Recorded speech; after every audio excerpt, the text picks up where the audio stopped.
Happy 62nd Independence Anniversary Day to Nigerians. However, it is no news that this will be the last independence celebration with President Muhammadu Buhari as Nigeria's president. A whole lot has happened since his victory, first in 2015 and also in 2019. In his Independence Day speech, the president touched on numerous issues, including security, the economy, infrastructure development, among others. This will be the focus of our discussion tonight. This is Daily Politics. On this program, we discuss issues around politics, policy, and governance. I am Hamza Idris. We are joined by Mr. Osita Ikechukwu. He is a founding member of the All Progressives Congress, APC. We are also joined by Mr. Olarewaju Osho. He is a member of the Social Democratic Party, SDP. Finally, we are joined virtually by Frank Justice. He is a political analyst. Welcome to the program, gentlemen. It's a pleasure. Good. So tonight, we'll be discussing the president's independence speech, as I said, as he winds down his tenure. But before then, we have two tidbits. The first one, the Governor USA Wike camp of the People's Democratic Party, PDP, met in Enugu on Sunday over the raging crisis in the main opposition party. Apart from Wike of Rivers State, others in attendance were Governors Okezi Ikpeazu of Abia, Samuel Otom of Benue, Makinde of Oyo, and the host Ifeanyi Egwanyi of Enugu State. It is not yet clear what exactly they discussed, but most likely our guest that we have here may have one or two things to say on the meeting. And secondly, on the 2023 presidential race, social media was thrown in some sort of a frenzy following the latest updates from the camps of both the PDP and APC presidential candidates, Atiku Abubakar and Bola Tinubu. Besides trying to identify with the youth population, the candidates are apparently working hard to prove that they are fit for the coveted seat of the president. Showcasing the candidates doing the unusual is one strategy both camps are taking seriously. Take a look at these clips.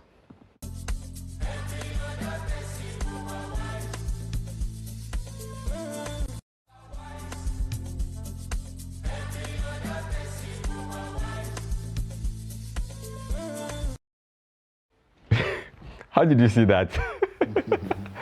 Yes, Mr. Osita, let me start with you. What is your take on, you can see almost on the same day, Asiwaju, he was shown doing exercise on a stint. What is your take? What does he, what is he trying to showcase? For me, we came to one of the political philosophers that said that electioneering campaign is the festival of democracy. And when it is a festival, that means you see all sort of dancing, jumping, acrobats. We have not seen anything yet. That is my little submission. Oh, okay. We haven't seen anything yet. Okay, Mr. Osho. Because this is the longest. Yeah, election between season. The end of presidential primaries, election, and main election. It's the longest in the annals of Nigerian history. Yeah, so, even the electioneering calendar, when you look at it. Yeah, so the festival is going to, we're going to see, we haven't seen anything yet. But beyond the festival, Mr. Osho? I think a good comic relief is good at times. Okay. It calms nerves, and then it gives people opportunity to talk, to discuss, and then it might be able to also break a flow of what is happening. The flow is a massive 100 million OB match all across Nigeria. So with that kind of narrative that is going on, there's need for it to be slowed down by the other two big parties. And I'm not surprised that this comic relief was introduced. Although on Ashiwaju, today there are some people went in the annals of history to produce something reported in 2013. Okay. Another one reported in 2016. The Ashiwaju did his knee surgery, was recuperating, and that same bicycle, scenario was the one that was the picture that was snapped and used in that story. So whether it's today, okay, are they trying to say that it's an old video? They are trying to say it's an old video. So that's the explanation on many social media platforms today. That it's not new, but we don't know. He didn't speak, so we didn't see date there. But so you can see when, in the video, when he posted it, he now said, okay, some people are saying I was dead, I was sick, here I am, on exercise bicycle. Yes. I'm constrained to go with what Ashiwaju said. Yeah. Because in the social media, please, rely on what the man said himself. Yes. He reacted to some insinuations that it's not okay, and he wants to show that he's healthy and as fit as Fido. Yes. I would like to go to that narrative more than. And you strongly believe that it's actually a new video. That is my position. Okay. That is my position. Okay. Justice, are you with us? Okay. Mr. Osho, we also saw Atiku dancing. I think both from Atiku and Tinubu, the point is to let Nigerians know that, look, we are still youthful in the heart. Yeah. And we can do the job. Yeah. Because it underscores the tantrums going on between the two parties. You remember during the signing of the peace accord, Ashiwaju was not there. I was there live. You were there live, exactly, from the SDP side. Yes. I'm sure Chief Mr. Osita was also there, most likely. You know the SDP is a young political party for today. Okay. For us, but it has been there since. For us as a in 1993. Actually, the holders of the parties. Yeah. No, you can say 1993 because 29 years. When were they registered? No. But should Abiola vie for the presidency? No, let's talk about the Fourth Republic. Oh, okay. And when they came on board. Yeah. Maybe they reincarnated for us, the SDP. When amalgam. Okay. So when you look at the Belmont Collier APC, and they want to choose some people, some of us might not come. Because we have to do hierarchy. Hierarchy is because the chairman, the national chairman is there. Yes. The presidential candidate is there, and I'm the SDP a candidate for FCT. Okay, for the senatorial. Yes, and FCT is the host. Yeah. So naturally we should be there. You should be there. Yes. But beyond the comic relief, yes, are you satisfied with the way, let me say, the two parties are actually throwing tantrums, as I said earlier? Because the basis for the two videos, was to prove, as you rightly said, that we are as fit as Fidel. But is it about age or about health? Because I know even the president, the outgoing president, at a time, his health was a major issue. Yes. But by the time he stabilized and all that, nobody is even mentioning that. Do you think the candidates should bother themselves trying to prove to the youths that they are young at heart? They should bother themselves, particularly when you are used to being the cynosure of attraction. Yeah. All eyes are on you. Number one, number two. It's either APC, PDP, to the point that they have literally choked other parties from being seen by Nigerians. And now they have a very big, competitor suddenly in the room. Okay, so, and he's stealing the limelight away from them. Yeah. So they are bound to, do things that will make people to notice that, look, we are here, we are as strong as we used to be, and we can do the job. Actually, whether they can do the job or not is another story for another day. Can they do the job? The truth of the matter is that we're not competing with any of the political parties. Okay. Out of 36 states, we're in charge of 22. will control majority in the National Assembly, both the Senate and the House of Reps, and majority in state houses of assembly in the 36 states of the Federation. And there's no polling unit who don't have APC flag. So we're not saying the noise, the festival should not go on. But luckily for us, the 2022 Electoral Act gave premium to the polling unit. Yeah. And for us who are in the polling unit, because we keep on telling them, we're not battling like our sister political party, the PDP, where the presidential candidate is having a lot of problems at the stronghold of the political party. That is to say, the PDP, with the emergence of President Muhammadu Buhari in 2002, the president achieved one of the greatest feats. One, Nigeria was almost going to a one-party state. It was Right Honorable Chibok when President Buhari joined the defunct APP. Yeah. Chibok said, look, buckle up, let's go and join him. We said, why?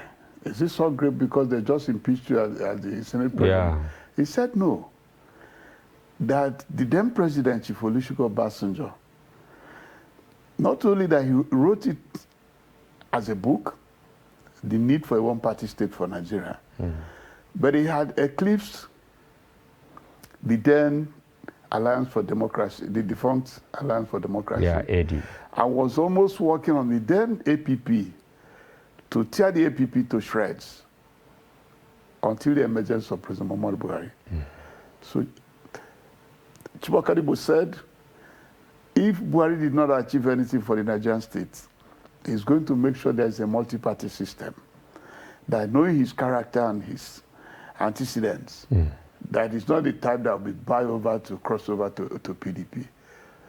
Yes, he might not win in the first attempt. In fact, his prediction. He will set the bar. So the truth of the matter is that when I dug my heart for P2B, but when my people say, no, I said, I'm not doubting. In fact, I credit him to thank him for capturing the imagination of Nigerian youths and transforming it to a Nigerian project. Even those who are not talking about Nigeria before, Obi had brought them to talk of Nigeria. They have started talking about that. We should thank him for. Yeah. But for us, in all the 176,000 polling units of the country, in all the 8,809 words, I don't even think SDP is Mr. Osho, what will you add to this? Because he said because the president, we're not talking about a member of the APC, actually cleared the grounds for political parties like yours to thrive. If not even a mention will be made. And that's when you when you refuse to acknowledge history. Next year, 2023, will be 30 years of the historic mandate of SDP given to Basharum MK Abiola that was not allowed to see the light of the day. And there's no better time for us to reclaim that mandate than in 2023. And that's why we're here. Thank you very much. Osita spoke about 176,000 polling units, and 8,000 wards. Are you there? That they are there. We are there. But let me explain something that he's not noticing. See, these polling units are not just booths. These polling units have human beings living there. Human beings who used to buy a loaf of bread. We will get to that. For 250 naira. We will get to that during the discussion. APC, they are now buying for 800 naira. Yes, we will get to that when we get to the main thing. I want to thank you very much for your take on these two important issues. Yeah, and we now get to the business of the day. The Buhari's last independence speech as president. You know, the first paragraph of his speech. He said he was not unconscious that it was his last Independence Day speech as president, and the enormous goodwill he enjoyed more than 7 years down the line. Is the goodwill still there? I think so. How? Please, when you go from the first paragraph, yes, I will also advise you to also go to his last, which is the 47th paragraph. Okay. Where he captures whether anybody agrees with him that he had laid the solid foundation for where Nigeria is going next. In the fullness of time, President Muhammadu Buhari GCFR will be vindicated. What are those beacons or the solid foundation he laid? It's about 5 or thereabouts in number, depending on your categorization or classification. Yeah, some categorize 3. No, why I should go to 5 is that we're talking of the SDP, for instance, or the Obedient Movement and the Labour Party. You ask yourself, why the surge? Why up to today? Some people are in court saying that INEC should continue the registration of Nigerian voters. When you cast your mind back, that INEC had always maintained at each month, day, night, when the official registration finished, that you could still register in your local council headquarters. More than a year ago, they said, okay, you could also register online. There was no such surge. Who brought the surge? President Muhammadu Buhari. And we must thank the National Assembly as well. Some call the National Assembly rubber stamp, but for me, they have achieved a lot by cooperating with Mr. President. Yes, we inherited from the PDP electronic usage in election. But today, President Muhammadu Buhari captured this in law, black and white. In the Electoral Act. In the Electoral Act, 2022. My friend Engineer Abubakar Galadima, before Buhari signed, because last year when Buhari wrote back letter, he was saying that one single item, that it shouldn't just be direct primaries, that the people should have a choice for consensus, direct and indirect. They say he won't sign he will not sign the act. The other time he didn't sign it, he will never sign it. My friend Engineer Abubakar Galadima, up to the extent, said he will leave the country if he does.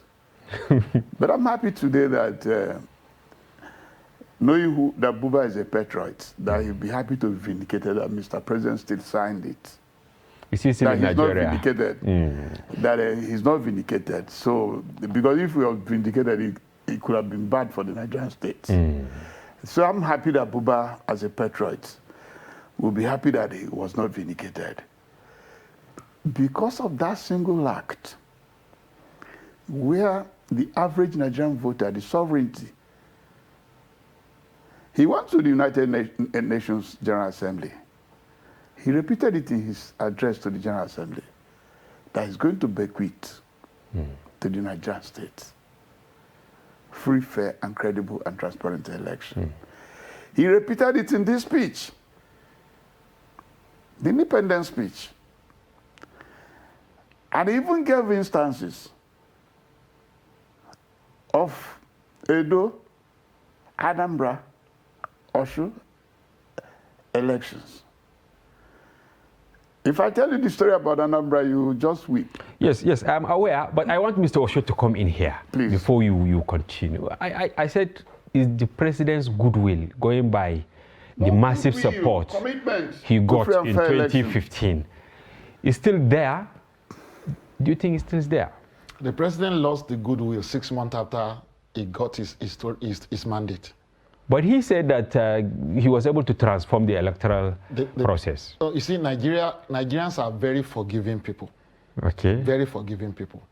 And I couldn't have expected a man of President Muhammad Buhari's status, knowing fully well that he has squandered opportunities for almost 2 terms of his government, I would not expect him not to look for something to latch onto to make sure Nigerians, that history is kind to him. And the only thing he can latch onto, the only thing, I say it with all emphasis, that he can latch onto for Nigerians, for history to be kind to him, and for Nigerians to say, look, okay, he did this one. Is this bequeathing a free and fair election to Nigerians? If he does not achieve that, it's 8 years of taking us in a rigmarole and then dropping us nowhere. You wanted to say something on the magic in Anambra. Will that buttress what he said? Will it be a pointer to maybe a successful Not only that, there was no magic in Anambra. He made a point. If you look at the total number of people that voted, yes, there was no magic in Anambra. Okay, it's maybe just you will say that we still regard such as a, I'm saying, yes, we have what the PDP used to use at the federal might. Mr. President deployed 37,000 policemen and some soldiers. And he gave instruction, do not favor any political party. Is to keep the peace in the place. I understand what they're saying, that Nigerians forget easily. A lot of people forgot. Forgive. Okay, if you talk of forgiveness, good. Okay. But I'm talking of forgetfulness as well. Because an intellectual like him easily forgets that when President Muhammad Buhari assumed office in 2015, not only that the finances were not there, that oil was below $40 per barrel, he still dusted up the books of all the states of the Federation and found out that salaries were not paid in some states, and pension and gratuity for 20-something months. Some for 20, some for 15, some for 6 months. I remember vividly the meeting we held with him over that. Over salaries? Yes, he called it the bailout fund. The first he paid to states to do that was 1.9 trillion. And jokingly, I said, Mr. President, I did small arithmetic. He said, Osita, what is arithmetic now? I said, sir, if you do a calculation of 50 million naira per kilometer, the amount you're going to use to pay for the bailouts, with time, will disappear in people's memory. But if you use a calculation of 50 million naira per kilometer, you're going to do over 10,000 kilometers of federal roads. And in our 8 years, it's easily remembered. He said, Osita, I know you didn't work as a civil servant or public servant. Okay. If you did, that's what he did throughout his life. That as a civil servant or public servant, first month you are not paid with a household. Second month you are not paid. Third month, 20-something. I interjected. I said, Your Excellency, the totality of the civil servant, both the army, the police, is not up to 20% of the federation population. So why do we commit that amount? He said, that's where you got it wrong. Whereas ripple effect, most likely. That is what he said. Yeah. He said why they are not paid, because the people had hope that they will sometimes be paid. They borrow them gari, rice, medication. They barb their hair down the line. So that when you are owing them, if you ask Chief Oshu along the line, he has forgotten that at the end of the day, he spent over 4 trillion. On bailout. Yes. Yeah. If you come to what the PDP call privatization of state-owned enterprises. Well, we will get to that, Please. but let me quickly welcome Frank Justice. If you are with us, we're talking about whether the goodwill of Mr. President is still there. What is your take? Very much. I want to sincerely apologize for my network glitch. Yeah, I just changed location, so I'm getting back to it. Okay, I will just delve straight into the question. President Buhari has given a very excellent 17-paragraph speech, and it yes, he has high. He scored his performance possibly in government so high, not taking into cognizance the plight, the feedback, the sample of citizens, that is of Nigerians. How well has this government been able to do? Now let me draw our memories back to Zambia, who happened. Zambia last year had the general elections that he fielded in Hakainde Hichilema. So far, so good. The records and development Hichilema of Zambia has really spoken well that they themselves do not anyway think they have done, but rather the citizens themselves are the ones rights of what the government is doing. So now drawing it back home, Nigeria is near to a collapse system. The presidency, I feel, has total neglect of what is so far going on in the country. I have General Muhammadu Buhari. He's a man that in 2015, prior to the 2015 elections, he gave us his. He brought up so many beautiful things that yes, he's gonna halt corruption. He's the naira down to compete with the dollars with $1 to one. But then this is not what we are seeing Nigerians. The immediate Nigerians enjoying the dividends of democracy under this government. And I think that if nothing is being done, hello, can you all hear me? Very well. Go on. Okay. Nothing is being done to correct this anomaly. The next leadership would cut across party loyalty, but rather more on competent character. And as you all can see, the high rise of electoral education, of political education, of voting sensitization going on across the states of Nigeria. This is a result of how well Nigerians have not in any way seen a positive impact of what this government has not been able to. Thank you very much. Thank you very much. Yes, I will come back to you. Mr. Osho, Mr. Osita scored the president high on two areas: electoral transformation, electoral process, and then even the bailout, which he said many of you have forgotten. But I want to quote something from what he said, because Justice made mention of the promises the president made in respect to anti-corruption. The president said one of the areas where we have made significant progress is in the eradication of deeply entrenched corruption that permeates all facets of our national development. How did he do that? He said, we strengthened the institutions for tackling corruption and also cultivated international support, which aided the repatriation of huge sums of money that were taken illegally and then kept outside the country. The increasing number of prosecutions or convictions with associated reforms of large sums of money is still ongoing. Furthermore, we will continue to block opportunities that encourage corrupt practices. Do you agree with what he said? When you lead a country like Nigeria the way APC and PDP has led this country for 23, going to 24 years now, whoever is the president, get a feedback that is not the real feedback on the street from his henchmen, who would like to tell him, look, you are the modern day emperor. You have transformed Nigeria to the United States of America, and so on and so forth. In this same glowing scorecard that the president gave himself, one single man, who is just the accountant general, yeah, stole 190 billion. 190 billion under the same government that has done well in solving corruption problem. Magu has to be removed. The EFCC boss had to be removed for not being able to account for this money that were taken, that were gotten back from corruption proceeds. And so corruption has never been entrenched in Nigeria like it is now. We felt Jonathan was bad. That was why a lot of people rallied around President Muhammadu Buhari, knowing fully well that this man has had this unblemished, name of Mr. Integrity.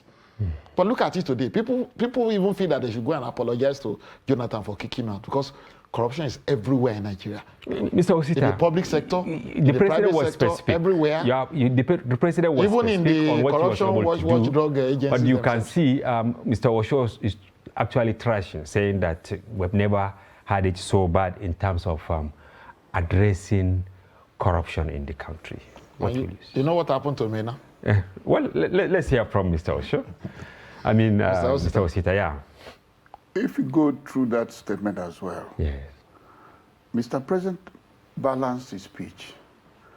He talks of progress and said as well that it's work in progress, that he had not gotten to the destination he's supposed to get to.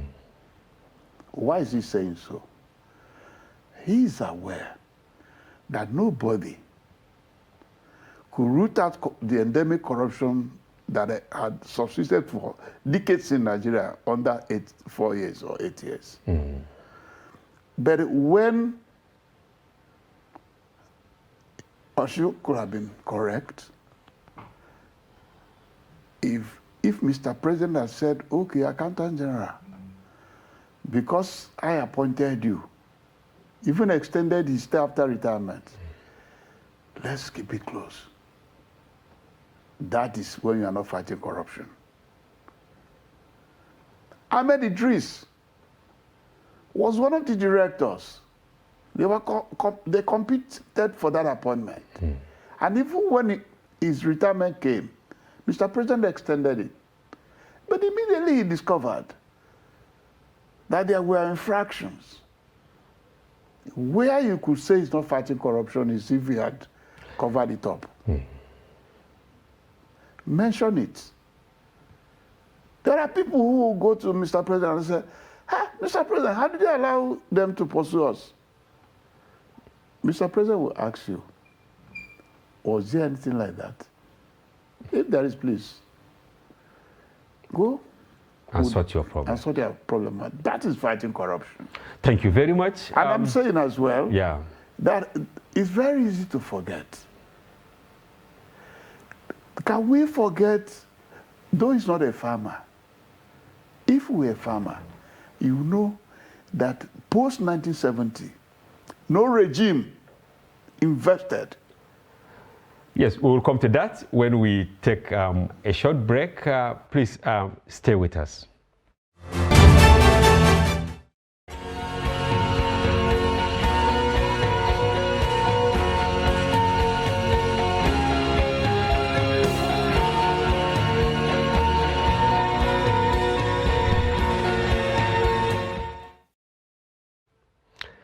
If you are just joining us, this is Daily Politics on Trust TV. Remember, you can follow the conversation on our various social platforms on Facebook, Instagram, and watch us live on YouTube. Welcome back. We've been discussing Buhari's last independence speech. Mr. Osita Ifechukwu, foundation member APC and DG Voice of Nigeria. Mr. Olarojo Osho, member of Social Democratic Party and its senatorial candidate in the FCT. And we are joined virtually by Frank Justice. He's a political analyst. Maybe I should start with you, Justice, by quoting what the president said on insecurity. He said, in order to address insecurity, we worked methodically in reducing insurgency in the Northeast, militancy in the Niger Delta, ethnic and religious tension in some sections of Nigeria, along with other problems threatening our country. Do you agree with what the president said? I do not agree with what the president said, though a whole lot has not been done in the area of security, and that is why since 2015, even though I know fully well that the APC government inherited this insecurity Goodluck Jonathan's administration, but then there seems to be a very high speed security instances in this administration. A whole lot has not been done. I read the speech of President Buhari.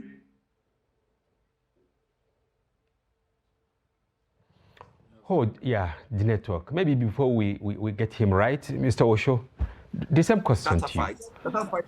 You see, the area most Nigerians thought Mr. President would succeed the most is back.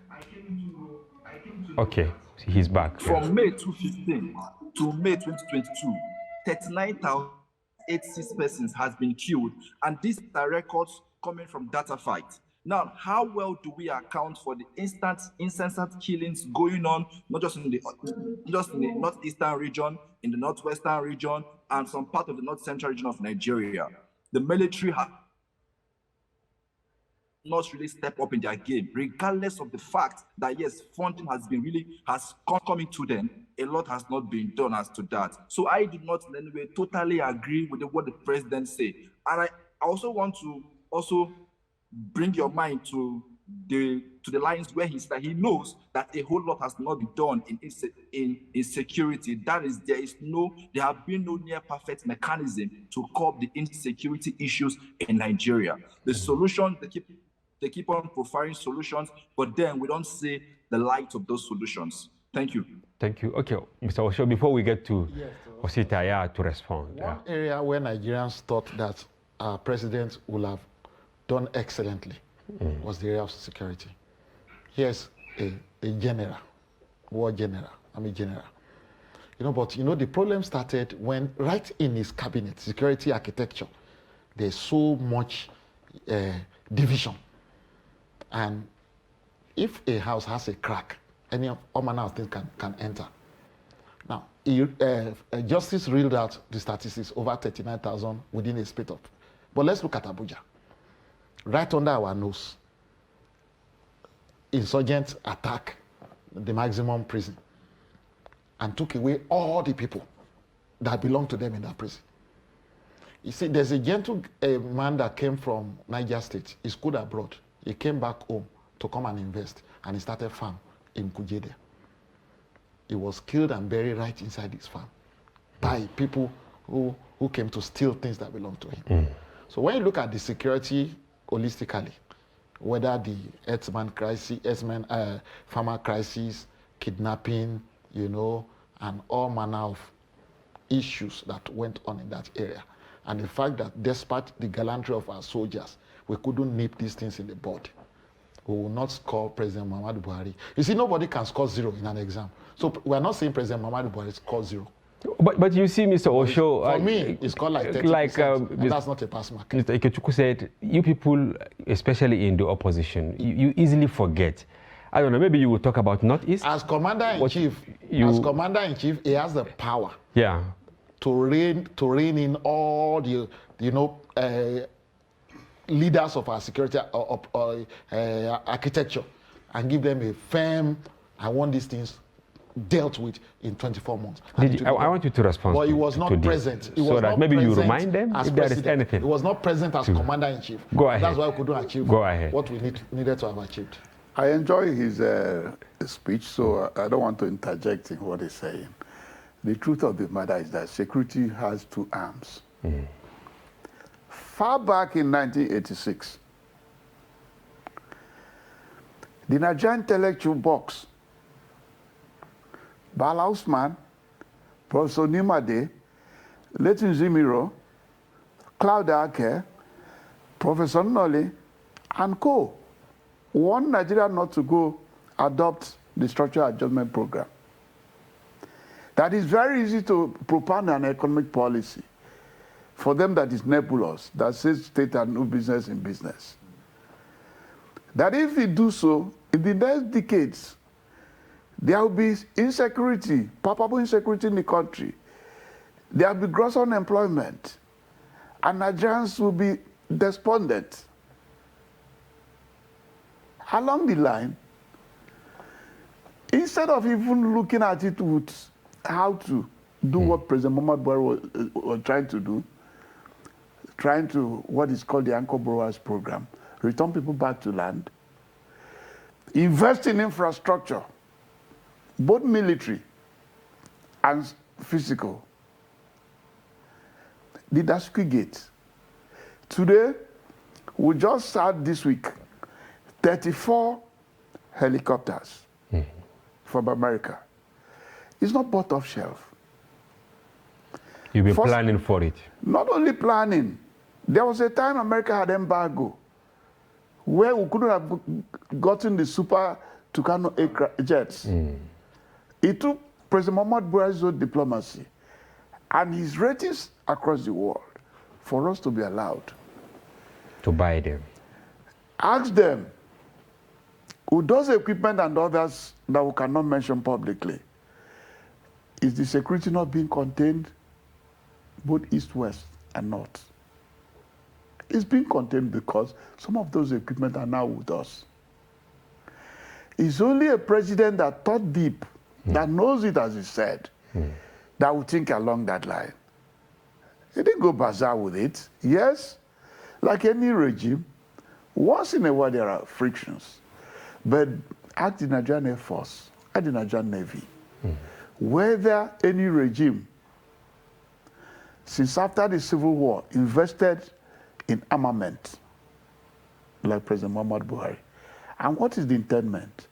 To contain insecurity in the country, to allow the farmers to go to farm. But beyond investment, people are worried on implementation of some of these policies to contain. Of course, you have succeeded in Northeast to greater extent because I covered that region, but they said the insecurity festers, Northwest, Southeast. Did you ask yourself, is it weakness or inefficiency that the bandits that attacked St. Francis in our war were captured? And they are still tracing. It's not a one-day matter.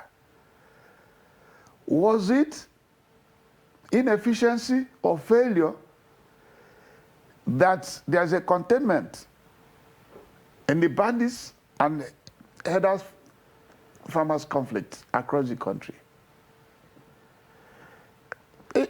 When you have such crises that mutated for over 3 decades, 1996, some people dislocated in Nigerian state. I was in my University of Nigeria the other day, in a place where in the morning they would change bedspread for me. A poor person, a bicycle repairer's son that came to campus. I was almost virtually free in the university. Yeah, Mr. Osho, I want you to come in here. Is it containment that is more important or prevention? Yeah, security has several layers, several layers. Intelligence, prevention, response to deal with it and nip it in the bud. But like I said earlier, when the commander-in-chief is not in charge, President Muhammad Buhari has not demonstrated himself as a general in charge of Nigeria. I appreciate what Osita said. A lot of them are true. But was it not after the Brigade of Guards was attacked in Buhari and 11 gallant officers were killed? And then they boldly went ahead to say they are going to kidnap the president. That's the time we saw the little reaction that is causing problems for them in Zamfara and all the other axes, where they were already running amok. Going down. Yeah. Now, but should this, under General Muhammadu Buhari, that said from the beginning, within the first 1 year of his regime, that is going to move the control and command center to Sambisa Forest. If we have succeeded, we will be here today. Thank you very much. We have a lot to discuss on education also, but I want to make a quotation here. Where he said, I must confess that I am very pained by the recurrent disruption to our tertiary education system, and I'm using this Independence Day celebration to reiterate my call for the striking ASU members to return to classroom while assuring them to deal with their contending issues within the limits of the scarce resources available. This administration has made appreciable progress in addressing these issues that have been lingering for over 11 years. I want Justice to come in if you are with us. Are you satisfied with the some of the decisions taken by the federal government in respect to bringing back university teachers to classroom? Okay, I think the federal government has done very well as to trying to foster a very good understanding between them and the Academic Staff Union of Universities, that is ASU.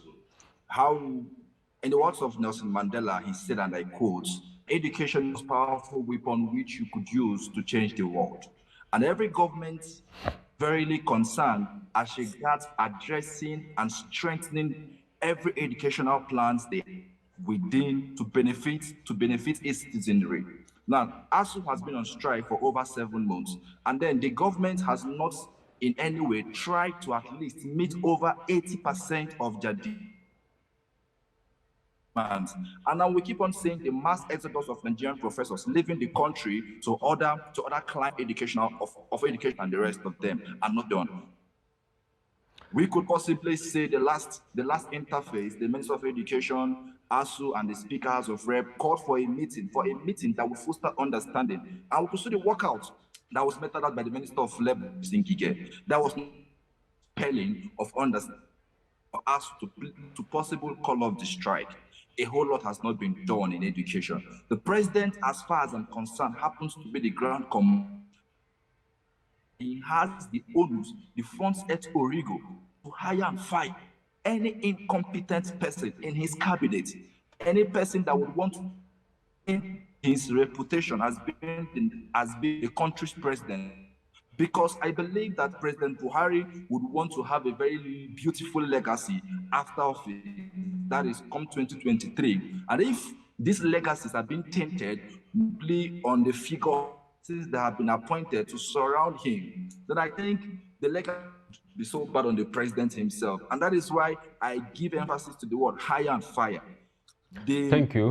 The team that has been negotiating with ASU, incompetency. How Nigerian students sit at home for over 7 very table has come true. So I think if this income be flushed out, then I believe that ASU would possibly have a rethink, and even with the next possible time, call off this strike. Nigerian students come to school. Thank you. Thank you, Justice. Mr. Osho, you heard what he said. He first admitted that the federal government has done enough. Don't you think ASU are also asking for more than enough? What is ASU asking for?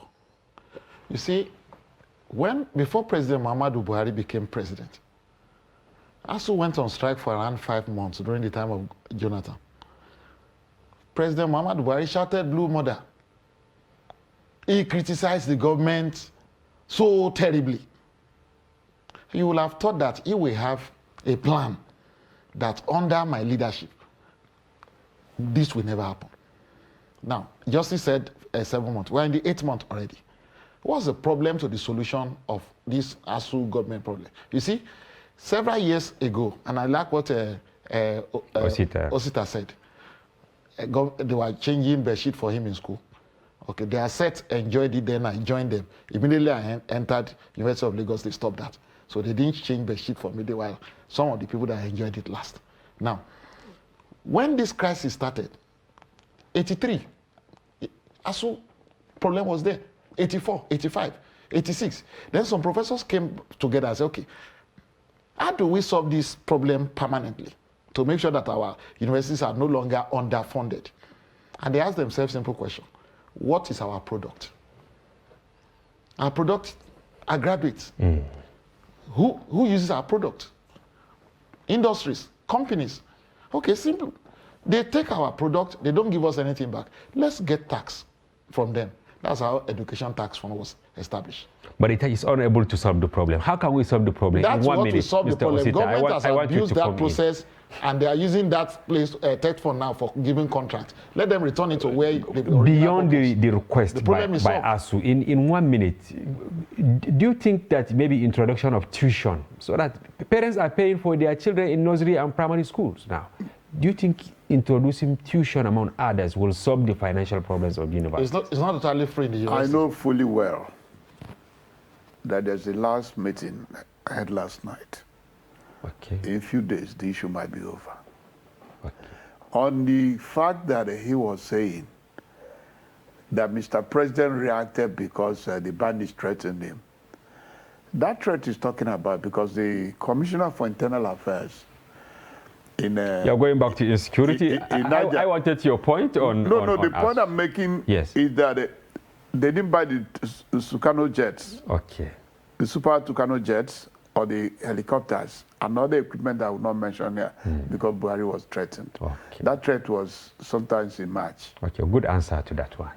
So finally, the ASU matter will be resolved in a few days. You are certain. I'm very certain. Is giving national honor to a Minister of Education who presided over this. I wish we have more time to discuss so many issues because the But don't forget that Minister of mentioned... Education created more universities than any other regime. Thank you very much. And kept children at home for 8 years. No, there was a mix-up. Thank you very much for your informed contribution to the speech on by the President Muhammadu Buhari on independence, his last, yes, and I hope that we get another time to discuss this, not necessarily based on the independence speech. I want to thank Mr. Osita Ikechukwu, Foundation member APC and DG Voice of Nigeria, Mr. Olaro Waju Osho, member of SDP and its flag bearer for SDP. Abuja. Not SDP. SDP, yeah. Yes. SDP. You are not registered with us.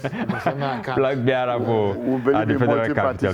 Let them remember where they are. Frank Justice, who joined us virtually, we want to thank you very much for your informed perspective.